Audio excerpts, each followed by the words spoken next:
Welcome, welcome, welcome to VU Sports Wired, our first second semester edition. He's Max Schneider. I'm Cutler Klein. Thank you so much, as always, for tuning in. We have a fantastic show for you today.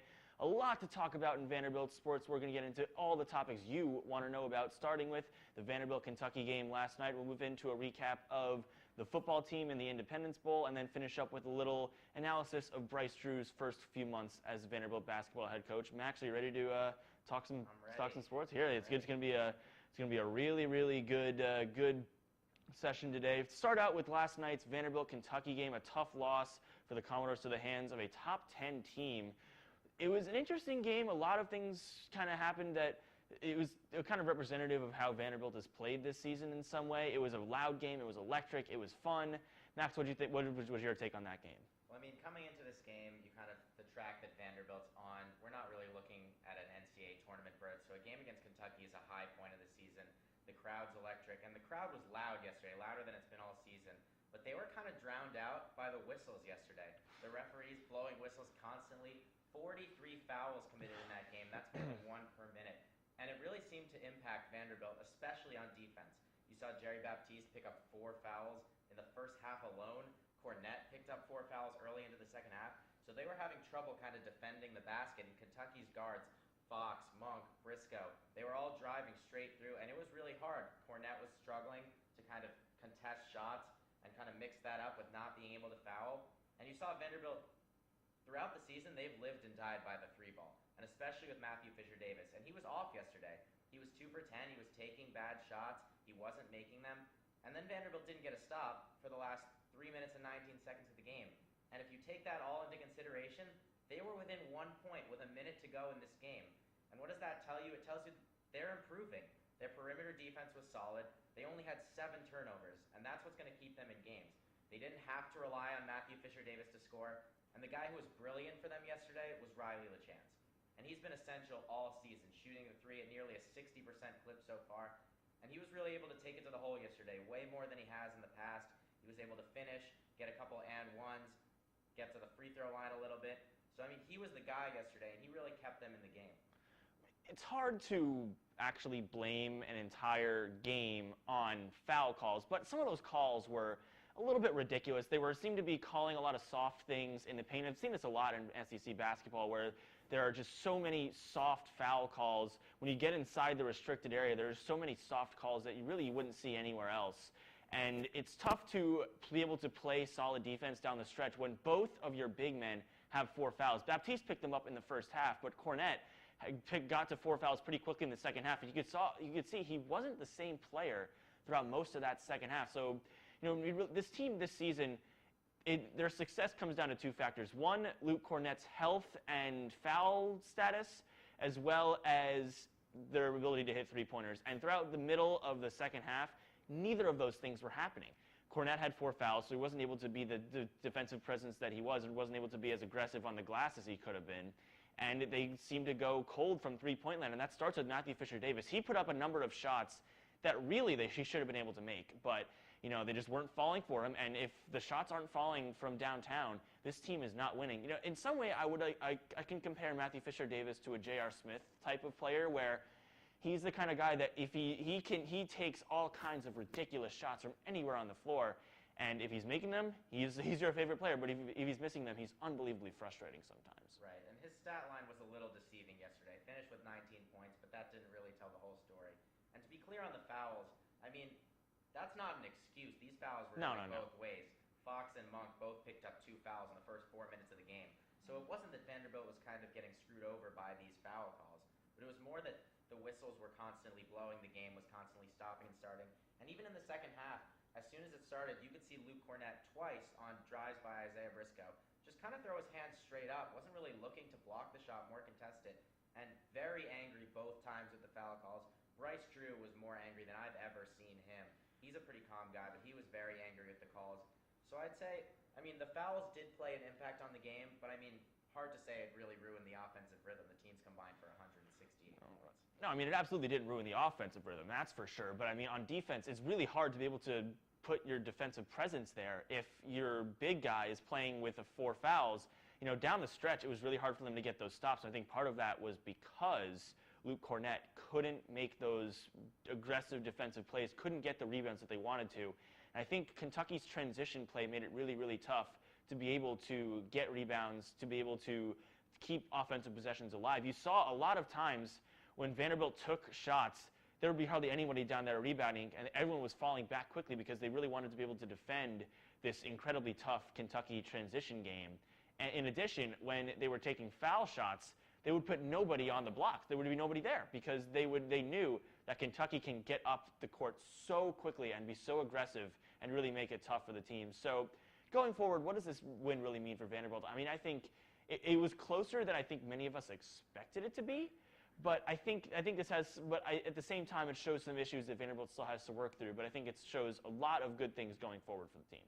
Right, and Bryce Drew said it after the game. He said our goal coming into this game was to put us in a position where we could make plays to win.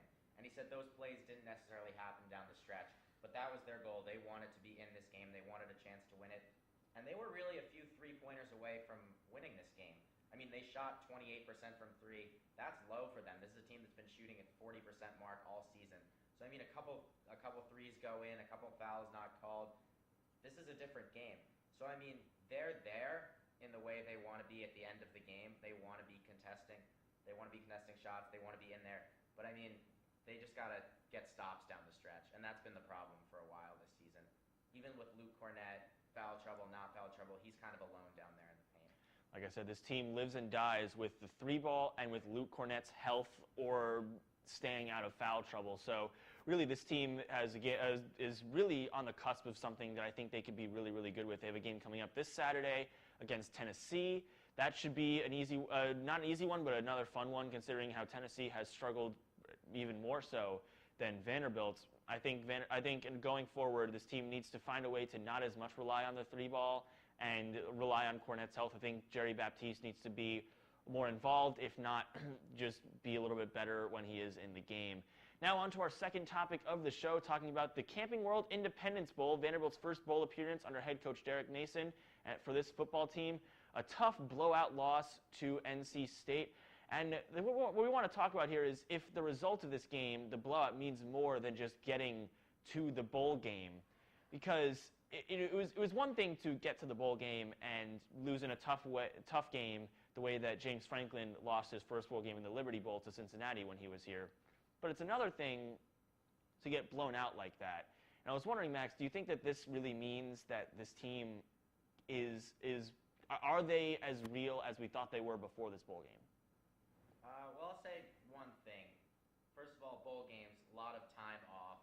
I mean, it's a different offense. The offense was kind of just getting into a rhythm. We saw Kyle Shermer had a career game. I think this is a different game if they play that game the next week like they've been playing routinely on Saturdays. But I will hesitate to say that this team is kind of on the up and getting there. Because not just their performance, the SEC's performance in these bowl games was poor. And the ACC seemed to surpass the SEC. The Big Ten seemed to surpass the SEC. Some say the Pac-12. So the SEC is not where they used to be. And when we talk about Vanderbilt being a 500 program in the SEC, that's big. That's a good record in the SEC for a team that probably gets the worst recruiting out of those teams. But 6-6 in that conference, this is not one of the best conferences in college football anymore. It doesn't feel that way. So, I mean, it definitely meant a lot to this team to get to the bowl game. What I will say is they have virtually their entire offense returning. Right. Shermer's returning, Webb is returning, and that's huge for them. Blossomgame really hit his stride this year, and they got good receivers returning. Caleb Scott really shined down the stretch, seemed to catch everything his way. So, I mean, they have the tools, and if they can play like they did towards the end of the season, not in the bowl game, but towards the end of the season with Ole Miss and Tennessee, they can be there. I do hesitate a little bit to say that, though, with their performance against NC State. Well, I mean, in looking at that game, I was down in Shreveport covering that game. I think in a lot of ways, it was just really two aspects of the game that really did Vanderbilt in. This was very tactical and really sound play by NC State. They clearly watched their film on this team, and they figured out a couple ways to really beat them. On offense, they ran the bubble screen to perfection. You had seen offenses like Ole Miss and Tennessee try to beat them with their athleticism, playing downfield, playing with these shifty quarterbacks. Whereas NC State, what they did is just a couple two-step drops, dump it off to a running back or wide receiver with blockers in front of him, run the bubble screen perfectly, and they got 10 yards out of a lot of those plays. They were just wearing down the defense with that, and with NC State's defense, they were able to just pick apart this offensive line. When they weren't sacking Kyle Shurmur, they were really getting him off his game. They were making him throw inaccurate flat passes, and he threw a bunch of interceptions as a result. It was really a couple tactical moves by NC State. So I don't think necessarily that it was Vanderbilt's fault for not being more prepared for those things and for not realizing that, hey, they're probably going to expose this because this might have been what they've done all season, or they were just very prepared to pick apart our team. But at the same time, it was a couple of aspects of the game that really did them in. It wasn't just an overall completely poor performance. If they had been able to stop those two aspects of the game, granted they were important, they would have been able to solve this team a little better. Right. The only thing I'd say is when you look at Vanderbilt's losses kind of this season, they've been because of turnovers, especially late in games. And so I think when you talk about the offense, NC State came into this game as the 5th best rushing defense in college football. So the fact that Webb was able to eclipse 100 yards was impressive. It seemed to kind of flip-flop. They weren't so great against the pass this season than they were against the run, yet Kyle Shurmur threw 150 yards and 3 interceptions. So, I mean, it's going to start with quarterback play for Vanderbilt, and it has been that way all year, kind of seeing how Kyle Shurmur can progress, and he seemed to be that way at the end of the season. So going into next year, I think that is the biggest question mark. How can Kyle Shurmur perform? Because I think the tools around him are there, and it wasn't his best game in NC State. They gave him looks that he seemingly wasn't ready for. The offensive line didn't do their best job at protecting him. So I think it's going to come down to how well he can play. In his 3rd season, he seems to understand the offense a little more. So I think getting to the bowl game was a good start, and it's definitely more important than the outcome in that bowl game. You'd rather be there than not be there at all. And so I think that's a stepping stone for next season. I'm just a little dubious of kind of how good the SEC really is and how much their wins really meant. Oh, right. It was very clear based on how Alabama got annihilated, or not really annihilated, but got kind of picked apart late in the game in the national championship, as well as the rest of the SEC teams in the bowls, that it's a wake-up call for the conference in general. But I do think overall Vanderbilt has a lot to build on for next season. The question is, can they build on it? With Shurmur, if Shurmur comes out of the gate next year like he did towards the end of the regular season, this team has limitless potential, because it really starts with Shurmur and it ends with Shurmur, and being able to keep him on his feet, let him stand in the pocket, make those plays downfield, because when he was on, the rest of the offense just kind of came together. And I think Shurmur is going to be the centerpiece of this team going forward. The defense is always going to be the focus point of this team, just because of the way Derek Mason runs his squad. But I think Vanderbilt's offense needs to be more consistent, and I think if Shurmur can start the way he finished this season, minus the bowl game, I think Vanderbilt's going to be in really good shape going forward.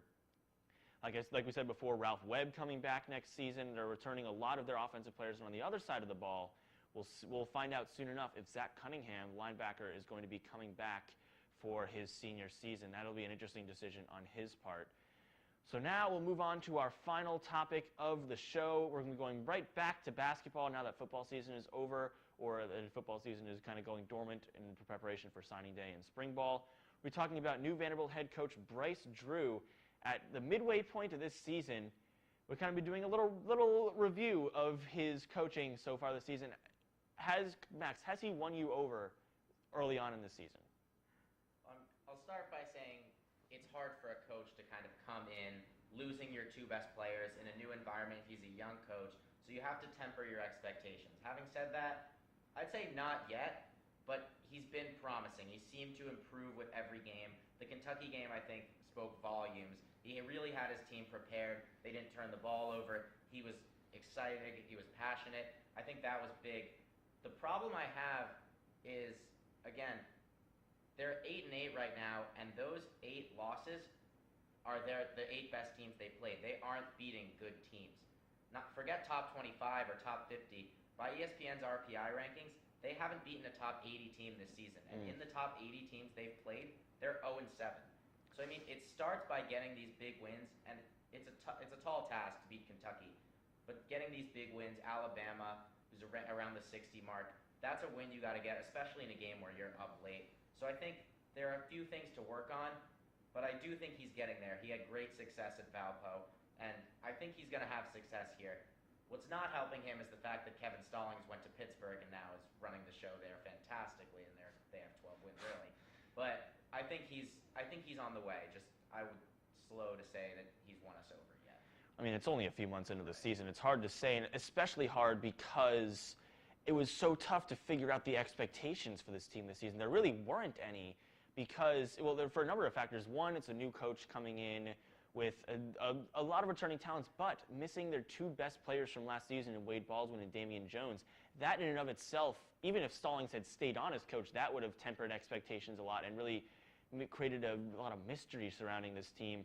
I think it's hard to judge him so far because there's really hasn't been anything to compare it to. It's his first season in this job. It's hard to determine how much of this team's struggles and inconsistencies are due to having a new coach in a new system or having players that are not used to having this much work during the game, not able to rely on Baldwin and Jones at the end of games, throughout games to really spark the team. But last night, I saw something in Bryce Drew that I hadn't really seen before, and that was just some unbelievable passion and kind of flame in the game. You saw that a lot, perhaps too much, from Kevin Stallings while he was here. But last night against Kentucky, a couple of those foul calls came down.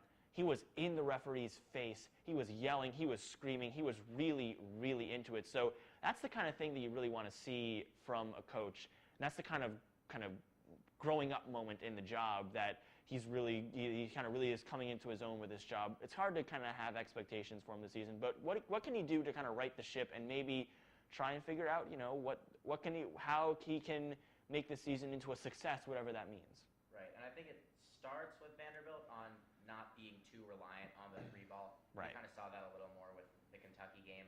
And then on the block, rebounding, especially rebounding. When Luke Cornett's not in the game, they've had a lot of trouble rebounding. Jeff Roberson's been their best rebounder this season, and he's been hesitant to kind of put Baptiste and Cornett in the game at the same time. And you saw last season when Luke Cornett and Damian Jones were on the floor together, they had great success.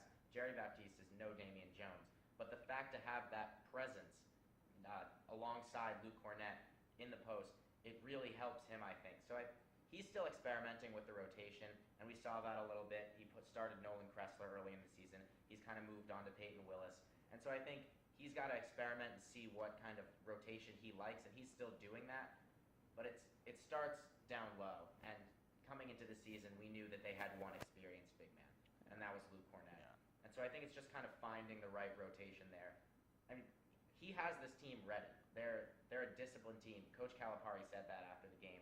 He talking about his own team, he said, we have a ton of 18-year-old kids. We're undisciplined, and when we play disciplined teams, it's going to be a close game because these teams are ready for us. And he praised Coach Drew about how ready they were to play. So his team is disciplined. His guards are looking good. Riley LaChance and Matthew Fisher-Davis, for the most part, all season, have kind of filled that role that Wade Baldwin left.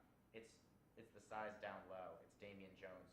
He's a tough player to replace, and Drew's been kind of experimenting with that, but there doesn't seem to be a clear solution. I feel like most of the season has really been a feeling out process for this team, trying to figure out what guard combinations work, what big man combinations work, how you can get these players to gel together and get the right successful combination. I feel like that's kind of necessary in some way with a new coach, with new players and a new system, trying to figure out what's going to work and what's not going to work. And I think as he continues to experiment, he's eventually going to find the process that clicks. And you're right, not relying on the three-point ball is going to be a major key going forward because when they've been hot from three, like Matthew Fisher-Davis has been in some games, Riley LaChance has been drilling, that's really that's when this team is the most successful. But when they're not, it's really, really painful to watch sometimes because you know that they have the talent to do it, but they just can't really pull it off. And I think eventually, once they figure out how to be able to get the right combination of shooting from downtown, but also keeping the offense fresh, mixing in a few different things, I think that's when it's really going to find their success on offense. And also on defense, like you said, playing Baptiste and Cornett at the same time might actually be beneficial. But I mean, it's hard when one of them gets into serious foul trouble and you can't really play them both at the same time because then you might lose both of them simultaneously. And Baptiste has been in foul trouble early and often. So it's hard to kind of put them on the floor at the same time because he's using Baptiste to spell Cornett and Cornett to spell Right. Baptiste. They've rarely been on the floor at the same time because they're often in for each other, trying to combat this foul trouble. So I think, and we saw a little bit of Cleavon Brown last night. He doesn't seem ready. He's not as big as the two of them, and he's played very few minutes. But if he can get him into the rotation, kind of with Roberson down low, Roberson's done a great job. 9 rebounds yesterday, more than anyone else in that game, including on the Kentucky side. So I think if they can get that presence down low, that's really what they're looking for, especially on offense, because Lou Cornett likes to step out and shoot. So you often have 5 guys on the perimeter, and that's why all these possessions end up in 3-point shots. So I think he's kind of experimenting with the offense, like you said. This is really a feeling out kind of season for him. And I think at this point, kind of the NIT is the goal. It's what they're kind of striving for. They want some of these in-conference wins, and they'll look for revenge when they go to Rupp Arena to play Kentucky. That'll obviously be a difficult game for them. But there are a few things that they're looking forward to this year. And the NCAA tournament might not be in the cards, but this is his first season, and he'll get there with this program. He's been there in the past at Valparaiso, so I think this is a building block for him, and he's kind of getting used to it. You saw that with the first 2 conference wins. They looked excellent again against LSU and Auburn. So I think we're seeing a little bit of what's to come in conference play.